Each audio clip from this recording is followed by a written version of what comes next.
everybody, this is Miss Peachy from your WCA Earth Science class, and what I'm doing today is I'm going to do a video tutorial to help you out with your final portfolio for this semester. You guys should be really excited about that for at least Earth Science A. Unit 8, Lesson 5, Investigating Water Quality. So here I am inside the lesson, and of course, as usual, you start off by clicking on this link to bring you to the Vega viewer, which I actually have opened here. I'm going to go back a little bit here. This is take 2 for the video, so I have to go back to this slide. So when you're on this slide, there's 2 different things you can click on. And you know, this one is not the very first slide, by the way. It starts off here. You go down here and scroll until you get to the 3rd slide in the Vega viewer. And that brings you to lab activity. The bottom one here is the worksheet that goes with this lab activity. And I'm going to have you see that the data tables here are completely blank. So I didn't like that very much. I wanted you guys to have a little bit more information there. So I would not use that. Instead, go to my website over here. I'm going to bring this over for you to look at. All right, so here we are on my website, Miss Peachy's website. And I've clicked at the link for Earth Science, which brings me to the page hopefully you're familiar with. If you scroll all the way down here, the very last video, which will be here, I'm making right now, very last tutorial here on water quality, there is a lab sheet that I have altered for you. So you can just pop this one out by clicking in the upper right corner. And what you're going to notice is that there is more stuff here. I've labeled the data tables. I've actually given you one less column as well. But I want you to download this one to Microsoft Word. So go ahead and hit that download button. Open it with Microsoft Word. And you are going to alter this Microsoft Word document, enter in all your data. And there's actually even some instructions here. I'm going to help you out with how to do some graphs because you need to do 3 graphs for this lab as well. Okay, so I helped you out a little bit. And now we're going to go back to that Vega viewer slide. And we're going to click at the top button, Changing Water Bodies Lab Activity. And you're going to have to forward through a couple of slides here as well until you get to a button that says Changing Water Bodies. I'm going to just bring this down. All right, so we're going to do that. You are going to click on Learn More, because of course we want to know more about this, right? And here's where you get to the 3 different bodies of water that you're going to analyze. The Chesapeake Bay, Lake Erie, and the Gulf of Mexico. What we're going to do in this video tutorial is we're going to go through the Chesapeake Bay. So I want to go through this one. We'll actually gather some data. I'll show you how to do the graph for this guy. And then you're going to be on your own for Lake Erie and the Gulf of Mexico. And then, of course, you're going to have to analyze the trends in all 3 of them and make a, some sort of analysis at the very end, a conclusion about what's going on. So we'll go ahead and select the Chesapeake Bay. As you can see here, there are 5 locations that they took samples in the Chesapeake Bay. And they did this over several years. They did it in 1990, in 2000, in 2005, 2010, and 2015. And they looked at 4 different criteria, 4 different measurements. They measured pH. They measured, whether that has to do with oxygen, dissolved oxygen. So is there dead zones, which are caused by lack of oxygen. They looked at the surface temperature and the clarity of the water. When you go back to the data table, you're going to see these: pH, temperature, water clarity, and dead zones. So you're going to fill in this information, right? Fill in this information. So what we're going to do is select the year first. Go and select 1990. And we'll look at pH and view the data. As you can see, the pH at 5 different locations. It's shown here. But then they give you the average pH of 6.7. And that is what we are going to put in our data table. The average pH, 6.7. Okay, and we'll do this again for a different year. You have to hit reset every time. So we'll do that for 2000. Average pH was 6.72. Okay, and we'll do this again. Just keep doing it for each year, right? Reset, pH, 2005, view data, 6.75.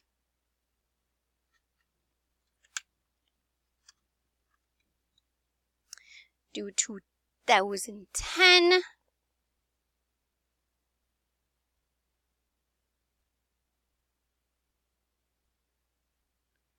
6.9. Woo, jumped up there, didn't it?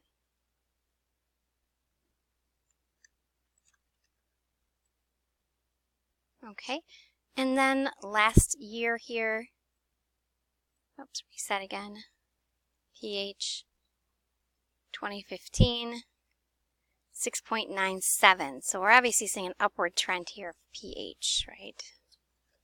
Okay. Now let's do temperature. Let's see here. Reset. Surface temperature 1990. View data. So the surface temperature here is 46.5 degrees Celsius. 46.5 degrees Celsius. Okay. So again, we're looking at the average surface temperature on all 5 locations.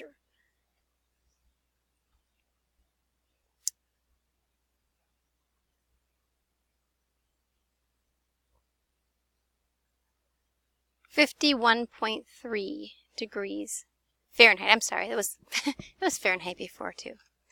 It would be really hot if that was 46.5 degrees Celsius. It'd be some real warm water in the Chesapeake Bay. Yeah. 2005. 45.4. Went down. Interesting, right? It's not a linear trend that we're seeing here.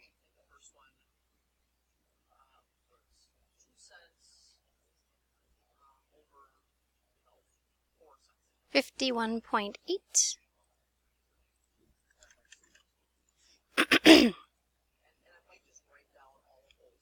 And 2015, 46.1. That's an interesting trend, huh? Because we're seeing kind of an up and down. What did we say that was? 46.1? Yeah. Okay. All right. Interesting. So, you know, while pH tends to be seeming to be fairly linear, going up pretty steady, temperature is kind of going up and down here. But we're not going at regular time intervals. 10 years, 5 years, 5 years, 5 years. So, yeah. All right. Let's look at the next one. So now what are we doing? Water clarity, I think. 2.4 meters. Okay. Here we go.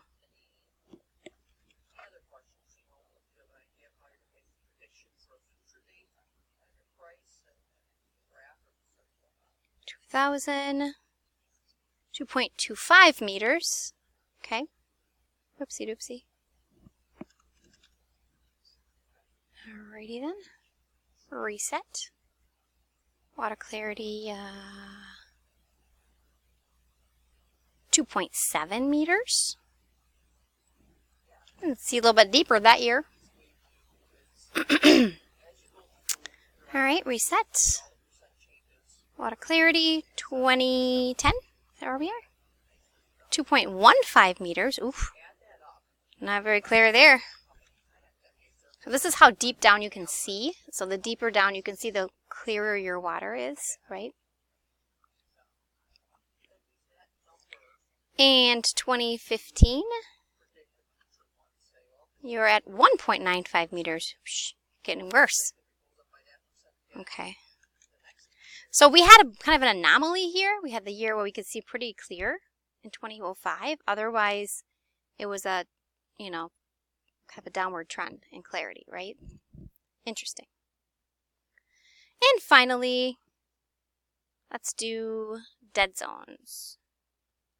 And again, this is because of lack of oxygen. So just as a little backstory, you guys probably read about this already, but if there's a lot of nutrients that end up in the water, nutrients sounds like it's an amazingly good thing. Like, yay, we want nutrients. Well, living things love nutrients, right? Phosphorus and nitrogen especially. But the thing is, the water is full of algae and stuff, other types of protists. And when they get too much of those nutrients, they grow too much. So nutrients ends up giving us large blooms of algae, high algal blooms, which leads to lower oxygen concentrations in the water. It might even be counterintuitive. You're like, oh, algae is a plant. It's producing oxygen. Yay. But no, that's not what's actually happening is the algae then dies. And when the algae dies, it sinks down to the bottom of the water and it is decomposed by anaerobic bacteria. And that process uses a lot of the oxygen. That decomposition process uses lots of oxygen. So the water becomes very, very low in oxygen, which kills things like fish and other living things. So it becomes a dead zone. Okay, so we're looking for dead zones here. So we have 1,020 square miles of dead zone in 1990. Okay. And in 2000, 4,060 square miles. Yikes. That's much more.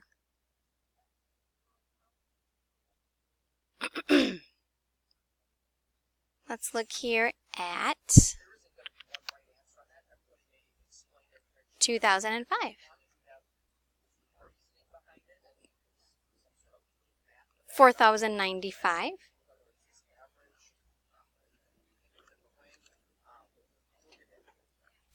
This is going to be a tough graph to make, I think. And then in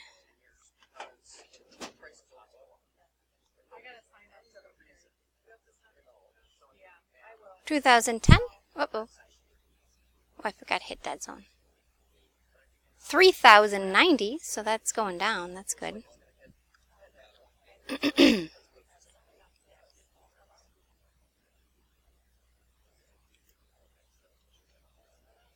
And then in 2015, 2050, oh, hey, we're kind of back, not down to our original levels, but we're coming back down.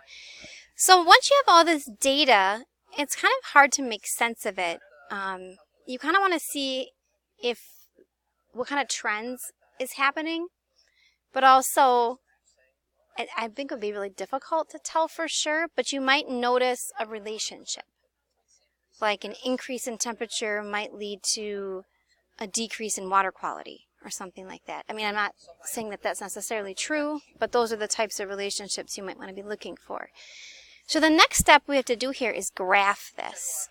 Okay, so I'm going to pause the video so I can kind of switch gears here and we can start graphing in the next kind of chunk. This is going to be a bit of a challenge because the directions ask you to put all these lines on one graph. And honestly, that's going to be pretty tricky to do. So I think, let me think about this for a moment. It's going to be really hard to put 4 lines on one graph, each representing a different type of data. So I'm going to pause it and we'll come back and then I'll have figured out a way to do this. Okay, everybody, so I kind of tried to figure out what a graph like this would look like. So I couldn't figure out how to do this on a computer, although if I had more time or whatever, maybe I could. So I did it on some graph paper. And see, the thing is with a graph where you have to have 4 variables, you're graphing pH, temperature, water clarity, and dead zone.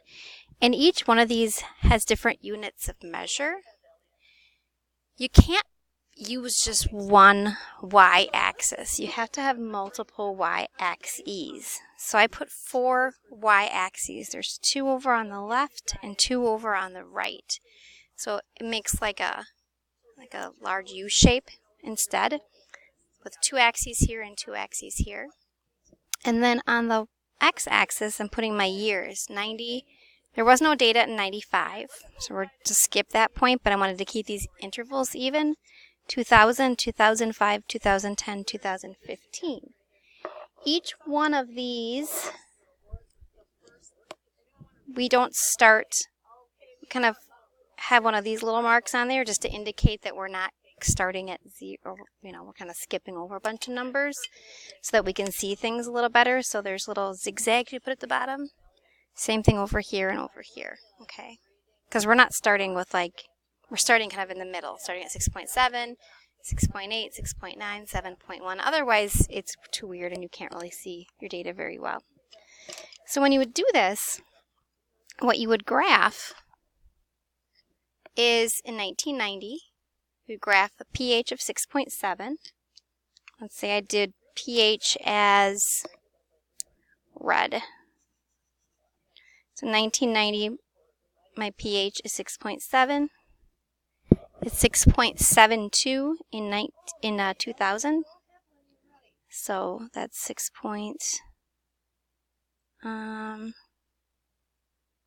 Let's see. Right here. In 2005, it is 6.75, which is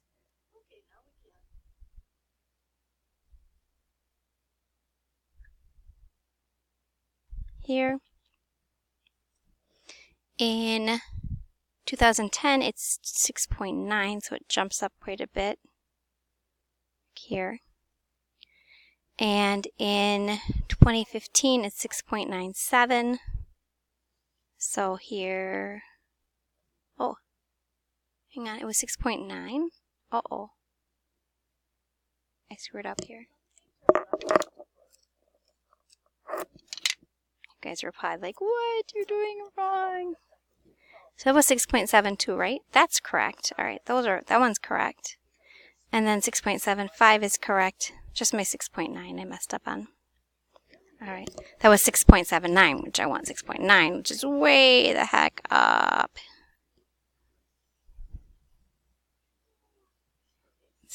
So many lines up there. And then 6.97, 2015, 0.91, 91, 92, 93, 94, 95, 96, 97. Okay. So it's kind of exponential, really. I mean, if I were to try to put a best fit here, this is going to be like a curve. It goes up pretty exponentially, right? Then we can do temperature. And let's do temperature in blue. It starts off as 46.5 in 1990. So 46, and I did these by 2s, 46.2, 4, so right around there. In, let's see, 2000, it was 51.3. So again, we're skipping over to 2000. And where's my, I have to use this to keep track of it better.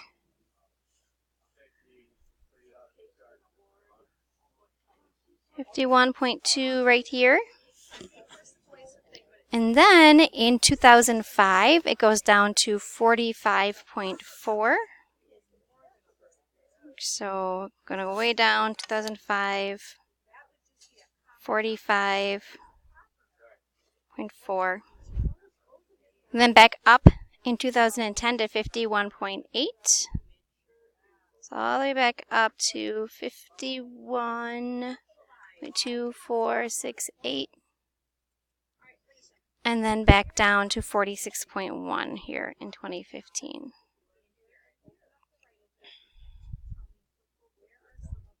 So this is kind of a funky one. Kind of goes like, right? It's got like a up, down motion. Okay. Oopsies. I'm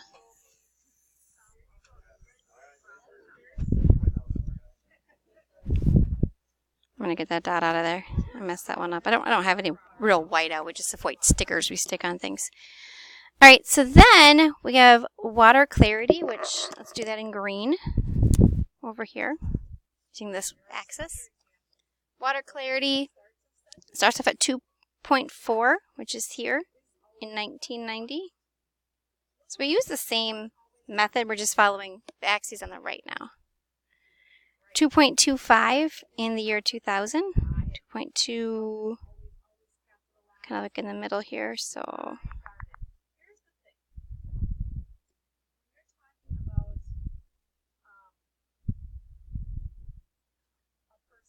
what is that? What year is that? That was in 2000?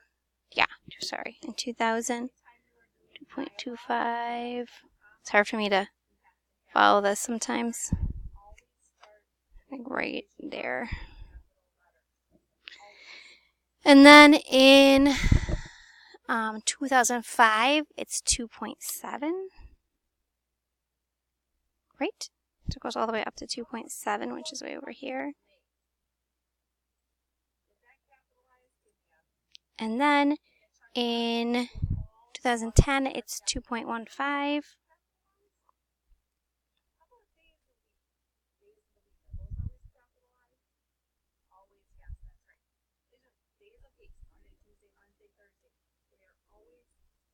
And then in 2015, it's 1.95, which is going to be right below my axis, actually.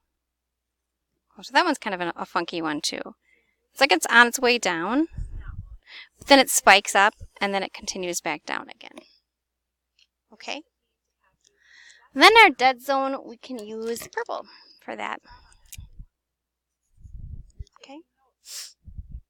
In 1990, it's 1,020 feet.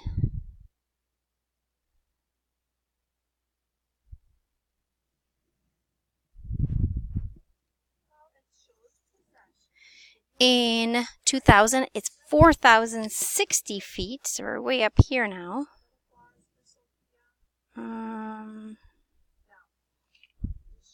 So it's more of an estimate. And then it goes up to 4,095 feet in 2005, so we'll call that line up.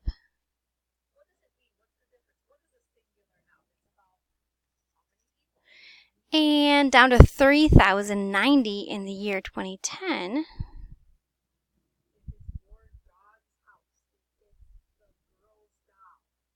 Okay, so it's here. Whoopsies. So it's coming up right around there-ish. And then 2015 and 2015. It's 2000. Okay. So this one kind of goes, it spikes, and then it comes back down. All right. So that's how you would get all 4 data lines on one graph. And it's super messy, and I'm not sure it really shows you a whole bunch of stuff. Really at all. I don't know if I see anything on here that's trending, really. I mean, I'm seeing an increase in pH following an increase in temperature, but then a decrease in pH with an increase in temperature. So there's no patterns here at all that I can see. This is really difficult and complex, and I feel like it's not worth your time to do. I don't want you to do a 4 variable graph. This took me a long time to do 1, and they want you to do 3 and get them integrated in there. I think no. I'm going to say no on that. So I'm changing my mind here. I would like you to skip the section on the graphs. Okay? I do want you to go to data analysis. Do you see any trends? Now you can look at your data here for this. You don't have to look at the graphs. Do you see any trends? Well, we definitely see a trend here that pH is going up every year in the Chesapeake Bay, right? So pH is rising every year, and that's in the Chesapeake Bay. Do we see other trends? I'm not sure if we do. Temperature is kind of funky. It's like it goes through cycles of high and low. So I might say that temperature cycles high, low, high, low. I might say that water clarity, I mean, I don't know if I would say there's much of a trend there. It's generally going down. It's like getting worse, with the exception of year 2005. So that might be something to say. Except for in 2005, every year water quality has gotten worse, right? But what's weird is that that's the same year we have a really, really big dead zone. So I'm not sure if there's a relationship there either. My guess is no. So you're just going to look at, some trends that you might see here. So again, no graph. You don't need to do them. I'm going to ask that you don't do the graphs.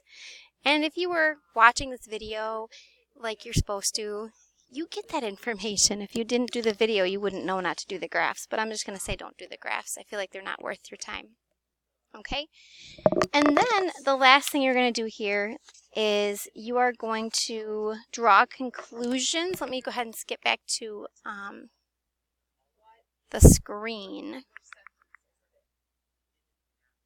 Okay. So if we go here, you're going to do this part here. You're going to make conclusions. I want you to answer these questions. Okay. In general, is the water quality of this body of water declining or improving?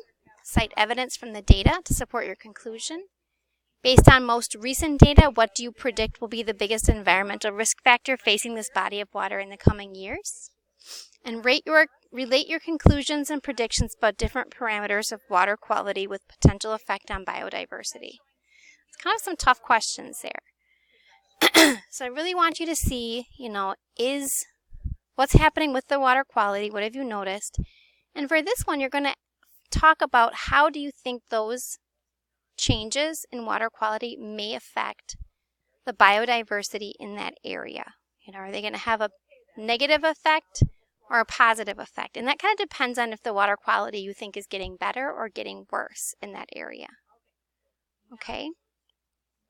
So I definitely feel like you guys can do the Gulf of Mexico and Great Lakes data on your own. Again, don't worry about the graphs. We're going to say no graphs are necessary.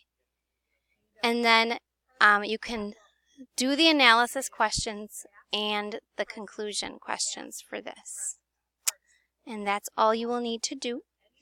If you have any questions or concerns or anything else you guys don't get about this portfolio, feel free to give me a call or at extension 2204 or send me a webmail message. Have a great day.